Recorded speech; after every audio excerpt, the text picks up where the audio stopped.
नमस्कार बच्चों, आप लोग कैसे हैं? सुना है आप लोग मेरा जीवन परिचय याद कर रहे हैं। अब मेरा जीवन परिचय है तो मैं ही बता देता हूं। तो बच्चों, मैं आधुनिक हिंदी साहित्य की श्रेष्ठ प्रतिभा हूं।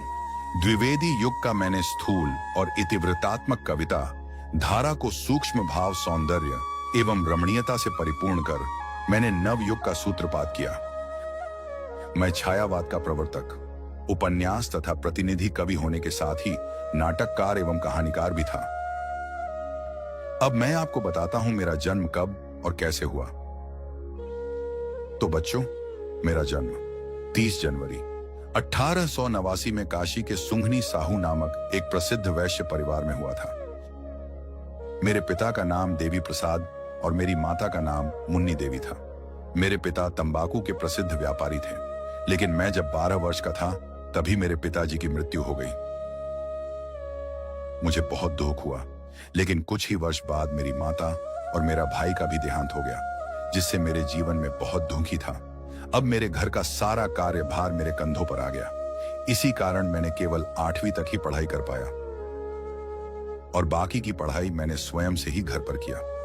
मैंने खुद से ही हिंदी, अंग्रेजी, उर्दू, फारसी, संस्कृत की शिक्षा ली और मैंने वेद, पुराण, इतिहास, साहित्य और दर्शन शास्त्र का गहन अध्ययन किया।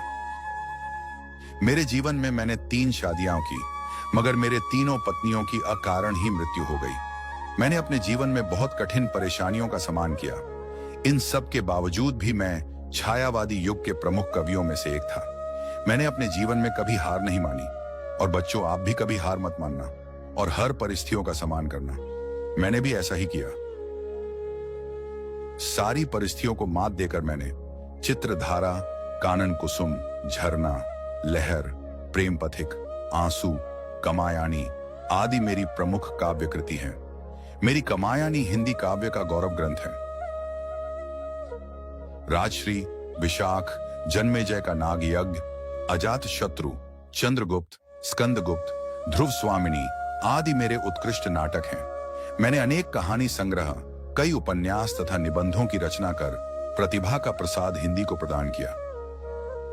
लेकिन मेरी परिस्थितियों के कारण मेरी चिंताएं बढ़ती गईं और मेरी चिंताओं के कारण मेरे शरीर पर बहुत बुरा प्रभाव पड़ा, जिसके कारण मैं एल हिंदी का महान कहानीकार, नाटककार और उपन्यासकार जयशंकर प्रसाद 14 जनवरी 1937 ईस्वी को मेरा देहांत हो गया। मेरी कहानी पसंद आई हो तो वीडियो को लाइक, कमेंट और सब्सक्राइब करना ना भूलें। फिर मिलेंगे अगली वीडियो में।